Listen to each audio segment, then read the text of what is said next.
भारतीय सेना की आत्मनिर्भरता वाली ताकत है। ऑपरेशन सिंदूर में इसी ब्रह्मोस को देखकर पाकिस्तान घबराया हुआ था, डर गया था और वो अपनी पोस्टें छोड़कर भागने लगा। ये ब्रह्मोस, जिसकी रेंज करीबन 400 किलोमीटर इफेक्टिव है और हाल के दिनों में और एक्सटेंडेड रेंज के तौर पर ब्रह्मोस को और इक्विप्ड किया जा रहा है। ब्रह्मोस एनजी पर भी काम किया जा रहा है। भारतीय सेना, वायुसेना और नौसेना में ब्रह्मोस शामिल है। और इस ब्रह्मोस ने जैसे ही अपने टारगेट्स को एंगेज किया, पाकिस्तान को समझ नहीं आया कि वो क्या करे। करीबन 2.8 मैक की इसकी स्पीड है, यानी आप समझ लीजिए कि 3700 किलोमीटर प्रति घंटे की रफ्तार से ये दुश्मन को पूरी तरह से ध्वस्त करने की काबिलियत रखता है। भारतीय सेना, वायुसेना, नौसेना के पास ब्रह्मोस मौजूद है और मेक इन इंडिया के साथ मेक फॉर वर्ल्ड के तौर पर अब इसे कई और देश लेना चाहते हैं और यही है देश की आत्मनिर्भरता वाली ताकत। ऑपरेशन सिंदूर में जिस ब्रह्मोस ने अपना दमखम दिखाया, इंडिया टीवी उसे आपको दिखा रहा है। ये कर्तव्य पथ का हिस्सा होगा और साथ में आर्मी डे पर भी यही ब्रह्मोस जब पूरे अपने दस्ते के साथ चलेगी तो समझ में आएगा कि दुश्मन इससे पहले कुछ भी सोचे, ये ब्रह्मोस उसके ठिकाने को ध्वस्त करने की काबिलियत रखता है। ऑपरेशन सिंदूर में जिस ब्रह्मोस का नाम सुनते ही पाकिस्तान पूरी तरह से घबरा गया, बैकफुट पर आ गया, वही ब्रह्मोस आज इंडिया टीवी आपको सीधा दिखा रहा है। ये भारत की आत्मनिर्भरता वाली ब्रह्मोस वाली ताकत है। ऑपरेशन सिंदूर में इसी ब्रह्मोस ने पाकिस्तानी आतंकी अड्डों को पूरी तरह से तबाह किया। भारतीय सेना, वायुसेना, नौसेना में ब्रह्मोस शामिल है।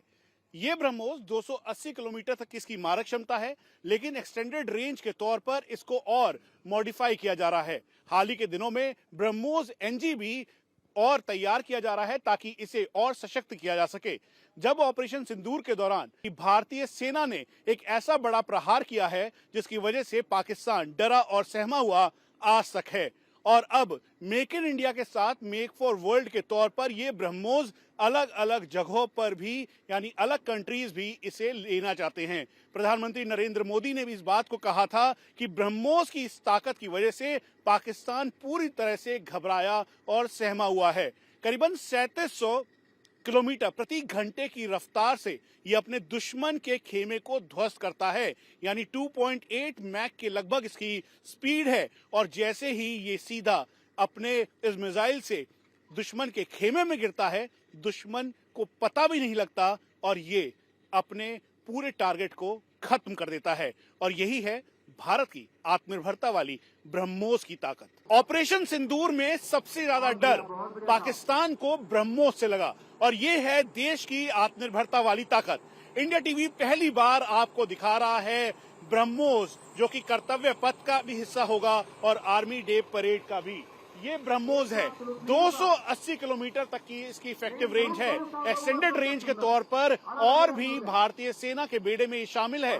ब्रह्मोस नेक्स्ट जनरेशन भी जल्द ही तैयार की जाएगी। हम आपको बता दें, भारतीय सेना, वायुसेना, नौसेना के अंदर ब्रह्मोस शामिल है और जब ऑपरेशन सिंदूर के दौरान इस ब्रह्मोस को लॉन्च किया गया तो पाकिस्तान सहम गया, डर गया। वहीं दूसरी आत्मनिर्भरता वाली ताकत थी आकाश की। Akash surface to air defence system है और ये रेंज करीबन इसकी और इसके रडार्स 25 किलोमीटर दूरी से ही दुश्मन को पूरी तरह से परख लेते हैं, समझ लेते हैं और फिर उसके बाद उसको निशाना बनाते हैं।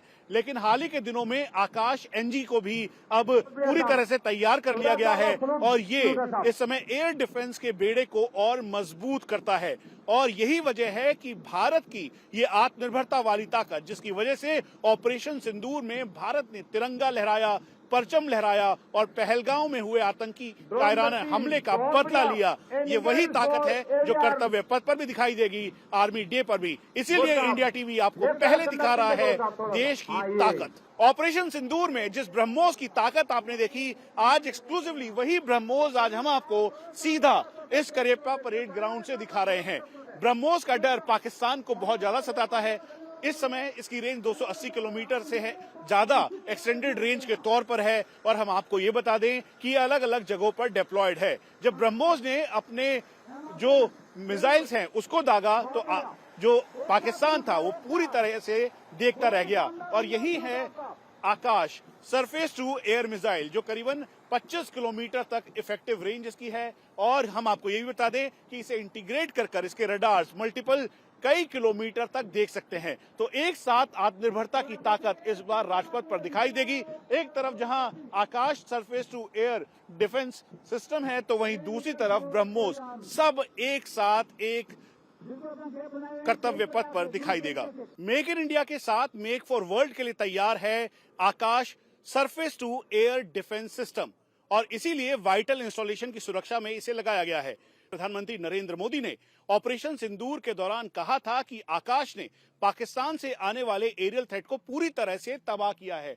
ये 360 डिग्री इसका जो रडार है वो इससे इंटीग्रेट है। इसके साथ ये मल्टीपल लेयर पर जो बाकी मिसाइल्स हैं जिसमें MRSAM, QRSAM, V-SHORAD है उनके साथ ये कनेक्टेड है। आकाश तीर की लाइव फीड इसमें दिखाई देती है और फिर इसी के जरिए जैसे ही कोई एरियल थ्रेट आता है तो उसे पूरी तरह से इंगेज करते हुए ध्वस्त करने की इसकी काबिलियत है और इसीलिए वाइटल इंस्टॉलेशन की सुरक्षा में आकाश को डिप्लॉय किया गया है। मेक इन इंडिया के साथ मेक फॉर वर्ल्ड के लिए आकाश को इस समय किया जा रहा है। अर्मेनिया ने इसको लिया है और हाल के दिनों में और भी कंट्रीज आकाश को लेना चाहते हैं। ऑपरेशन सिंदूर में आकाश ने अपने 25 किलोमीटर की मारक क्षमता के साथ इफेक्टिवली जो दुश्मन के एरियल थ्रेट थे उसे एंगेज किया और पूरी तरह से ध्वस्त किया।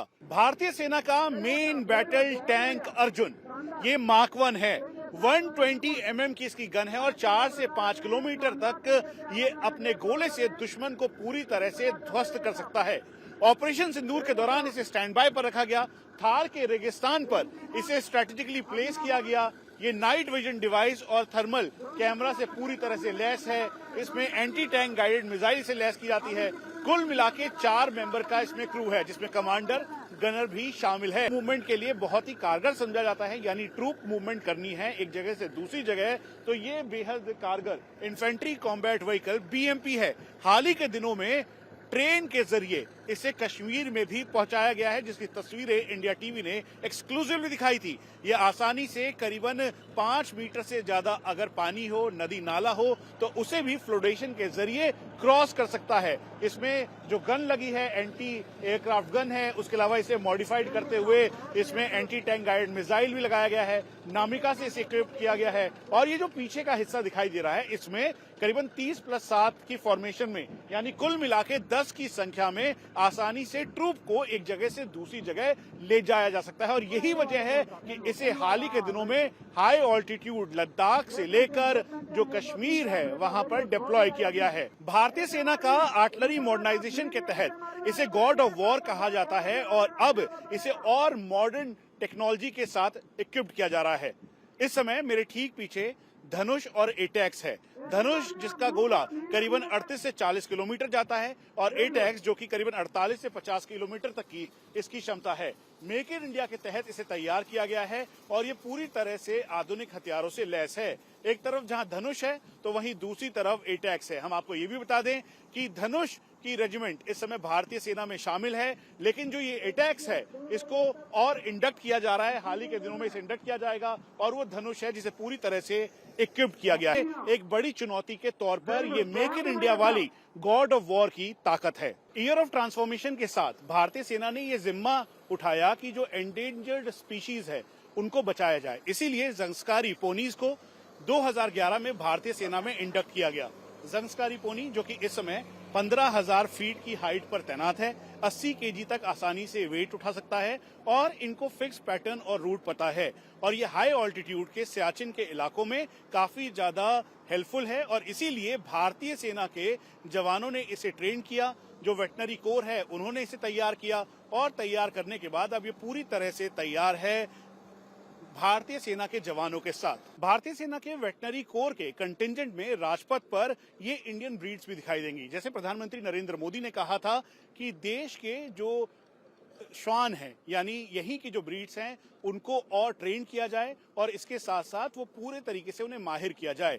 यहाँ पर जो रामपुर हाउंड्स या मुडॉल हाउंड्स, उसके अलावा जो और ब्रीड्स हैं उनको पूरी तरीके से ट्रेन किया गया। बेल्जियम मेलिनोस, जर्मन शेफर्ड और बाकी के डॉग्स के साथ, और अब ट्रेनिंग करके ये पूरी तरह से तैयार हैं और यही वजह है कि कर्तव्य पथ का ये हिस्सा होंगे। चाहे ये अटैकर्स हों, स्निफर्स हों, उसके अलावा डिटेक्टर के तौर पर ये पूरी तरह से एक्सपर्ट हैं। इनकी पूरी ट्रेनिंग जो वेटनरी कोर है वहां पर की जाती है और उसके बाद इन्हें अलग अलग लोकेशंस पर भेजा गया है। ये ईयर ऑफ ट्रांसफॉर्मेशन है। टेक्नोलॉजी जितनी जरूरी है उतनी ही जरूरी इस समय वो तकनीक है जिसका इस्तेमाल करके इस समय भारतीय सेना अलग अलग मोर्चों पर, चाहे पोनी हो जो कि ज़ंस्कार पोनी के नाम से जाना जाता है, 2020 में इसे इंडक्ट किया गया। उसके अलावा ये देसी डॉग्स हैं जो K9 यूनिट है, तो वहीं दूसरी तरफ ये रैप्टर्स हैं जिसे एंटी ड्रोन के तौर पर इसका इस्तेमाल किया जाता है।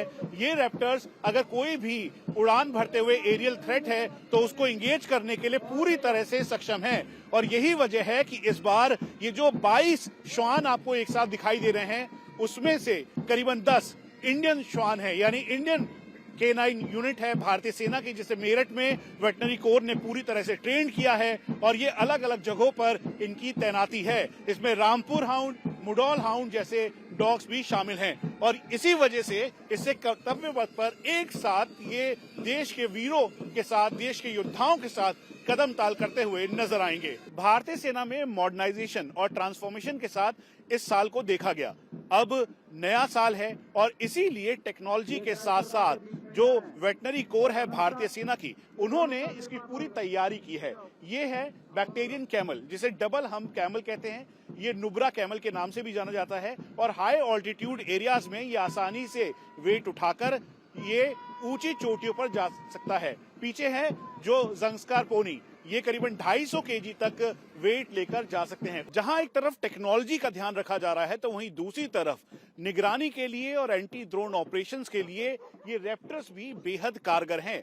2018 के बाद भारतीय सेना में इन्हें शामिल किया गया और कई मोर्चों पर इनकी तैनाती है, चाहे लाइन ऑफ एक्चुअल कंट्रोल हो या फिर लाइन ऑफ कंट्रोल या अलग अलग जगहों पर इन रैप्टर्स को तैनात किया गया है। और ये एंटी ड्रोन टेक्नोलॉजी के साथ आप ये समझ लीजिए कि अगर कहीं से भी इनको आकाश में कोई भी गतिविधि दिखाई देती है तो एरियल थ्रेट को पूरी तरह से ध्वस्त करने की काबिलियत इन रैप्टर्स पर है और यही वजह है कि भारतीय सेना की वेटनरी कोर इन्हें और इक्विप्ड कर रही है, इनको ट्रेन कर रही है ताकि किसी भी चुनौती में एंटी ड्रोन टेक्नोलॉजी या फिर सर्विलांस या निगरानी के तौर पर इनका पूरा इस्तेमाल किया जाए। और इसीलिए हाल के दिनों में इनका इस्तेमाल किया जा रहा है कई अलग अलग मोर्चों पर और ये गणतंत्र दिवस के मौके पर आर्मी की वेटनरी कोर का ये दस्ता भी शामिल होगा। हाई ऑल्टीट्यूड एरिया जहां पर सांस लेना बेहद मुश्किल है, तापमान -30 से ज्यादा है और 15,000 से ऊंची हाइट, ऐसे में ये बैक्टीरियन कैमल और जिन्हें डबल हम्प कैमल भी कहते हैं, ये भारतीय सेना में 2020 में शामिल हुए। एक तरफ गलवान है तो दूसरी तरफ राजू, ये इनके नाम हैं और ये इस बार गणतंत्र दिवस की परेड का हिस्सा होंगे। ये पहला मौका है जब राजपथ पर ये एक साथ जवानों के साथ कदम ताल करते हुए नजर आएंगे। लद्दाख के विषम परिस्थितियों में इनको पूरी तरह से महारत हासिल है और यही वजह है कि देश की अदम्य साहस और शूरवीरता दिखाते हुए अब इनको भी एक साथ दिखाया जाएगा।